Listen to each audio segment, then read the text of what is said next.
Uma república jovem. 21 anos de vida, avenidas largas, teatros inaugurados, navios estrangeiros recebidos com orgulho. Uma república que se dizia livre, moderna, civilizada. Naquela noite de novembro, essa mesma república olhava para a Baía de Guanabara e via 4 dos maiores navios de guerra do continente com os canhões apontados para o seu coração. Não eram inimigos estrangeiros, eram brasileiros e tinham uma exigência. No convés do navio mais poderoso da América do Sul, um homem olhava para a cidade que havia desafiado. Não era almirante nem general. Não havia estudado em academia militar. Muito menos vinha de família nobre. Era filho de escravos. Tinha crescido conduzindo gado pelo Pampa Gaúcho. Tinha lutado numa guerra aos 13 anos. E seu nome era João Cândido. Para entender o que o trouxe até aqui, precisamos voltar 30 anos. Precisamos ir para o sul do Brasil, para uma fazenda, para um nascimento, para o começo de tudo. Encruzilhada do Sul, Rio Grande do Sul, 24 de junho de 1880. Nasce João Cândido Felisberto, filho de negros alforriados há pouco tempo, numa fazenda chamada Coxilha Bonita. O nome era bonito, a vida, nem tanto. A escravidão terminaria oficialmente em 1888, quando João tinha 8 anos. Mas o que muda um papel? Seus pais tinham sido escravos, seus avós também. A terra não era deles, o dinheiro não era deles, as oportunidades não eram deles. A pobreza não termina com uma assinatura, a invisibilidade, muito menos. João cresceu acompanhando o pai em longas viagens para conduzir o gado pelos campos do Rio Grande do Sul. Foi assim que aprendeu o que o mundo tinha a oferecer para alguém como ele. Horizonte, trabalho pesado e a expectativa silenciosa de que ficasse no seu lugar. Com 13 anos, foi para a guerra. A Revolução Federalista rasgava o Rio Grande do Sul, um conflito sangrento que deixaria mais de 10.000 mortos. E meninos como ele eram úteis. Não como cidadãos, como corpos. Ele voltou da guerra. Muitos não voltaram. E os olhos que saíram de lá não eram mais olhos de criança.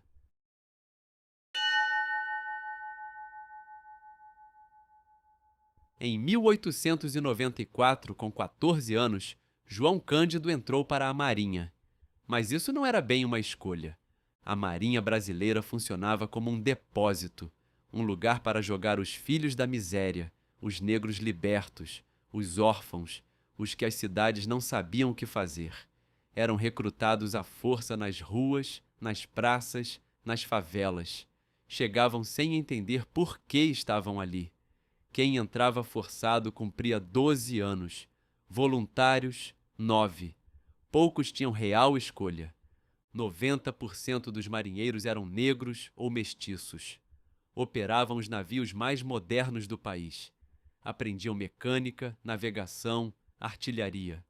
Mas viviam como se a abolição nunca tivesse acontecido. Salários miseráveis, alimentação precária, condições desumanas.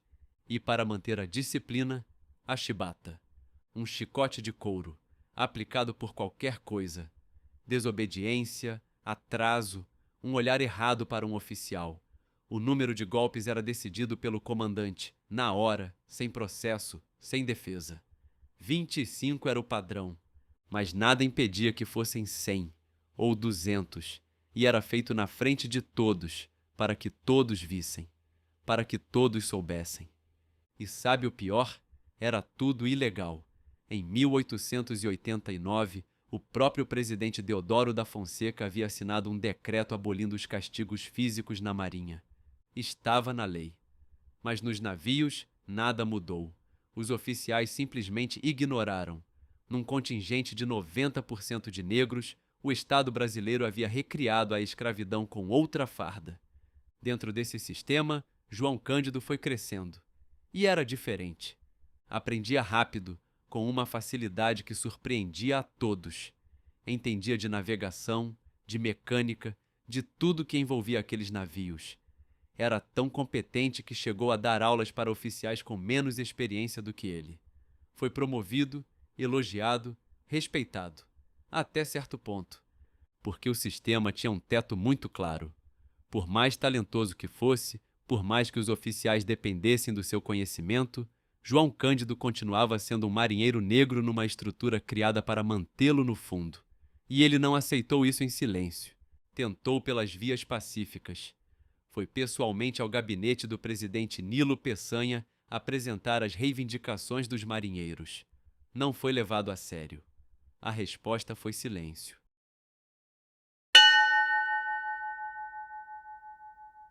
Em 1909, algo mudou.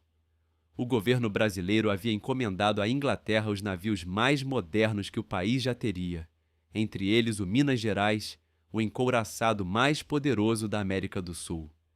Para acompanhar a construção, centenas de marinheiros brasileiros foram enviados ao Reino Unido.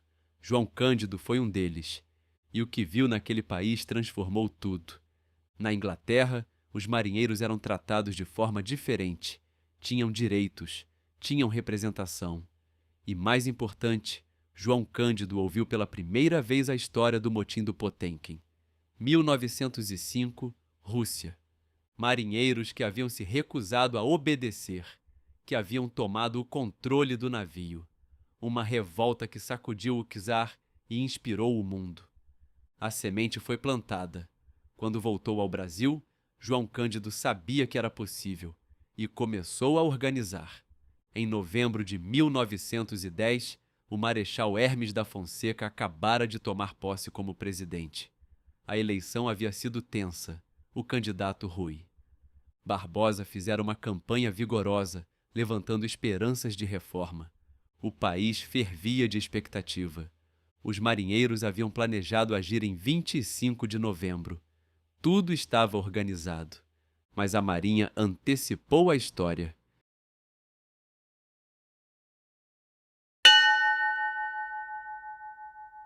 No dia 21 de novembro, menos de uma semana após a posse, o marinheiro Marcelino Rodrigues Menezes foi acusado de ferir um colega. A punição: 250 chibatadas, 10 vezes o padrão, na frente de toda a tripulação, sem parar, mesmo quando Marcelino desmaiou. Um observador do governo que estava presente diria depois que as costas de Marcelino pareciam as de um peixe aberto para salgar. 250 chibatadas, no país que havia abolido a escravidão há 22 anos. A data mudou de 25 para 22 de novembro. 22 de novembro de 1910, 22 horas e 50 minutos. Na torre do Minas Gerais, com um uniforme gasto, um pé num chinelo e outro numa botina, e seu inseparável lenço vermelho no pescoço. João. Cândido deu a ordem. Um tiro de canhão rasgou a noite na Baía de Guanabara. Era o sinal. O São Paulo respondeu de imediato. O Bahia também. O Deodoro hesitou, e então içou a bandeira vermelha. Em menos de 2 horas, João Cândido comandava a maior força naval do Brasil. 4 navios, 2.000 marinheiros, os canhões apontados para o Rio de Janeiro. O pânico tomou a cidade. 12 trens especiais partiram para Petrópolis naquela noite, levando 3.000 pessoas fugindo. O governo tentou desmentir tudo, mas os navios estavam lá, reais, imensos, imóveis. João Cândido mandou uma carta ao presidente, direta, sem rodeios.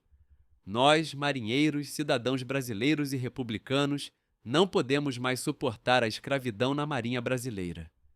As exigências eram claras: fim da chibata, melhora nos salários, anistia aos revoltosos. O governo cogitou atacar os navios. João Cândido respondeu com um tiro de canhão para o ar. Não para matar, mas para provar que não estava blefando. A cidade inteira ouviu. No Senado, Rui Barbosa tomou a palavra e defendeu publicamente os marinheiros. A pressão era total.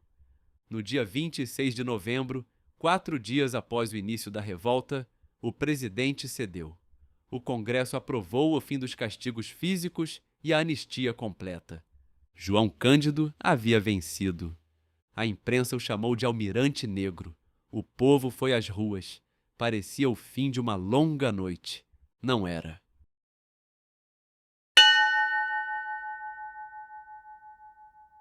Dois dias. 2 dias foi o tempo que o governo levou para atrair tudo o que havia prometido. Uma segunda revolta eclodiu dias depois. Fuzileiros navais na Ilha das Cobras, sem qualquer ligação com João Cândido. Ao contrário, ele e seus companheiros haviam protegido os navios para o governo, cumprindo o acordo. Mas o governo usou o episódio como pretexto, decretou estado de sítio. E na noite de Natal, enquanto João Cândido dormia acreditando na anistia, as prisões começaram. Ele não resistiu, porque acreditava que havia um acordo, porque havia cumprido sua parte. Mais de 1.200 marinheiros foram expulsos, 600 foram presos, 105 enviados para trabalhos forçados no Acre, a Sibéria brasileira. Muitos nunca voltaram.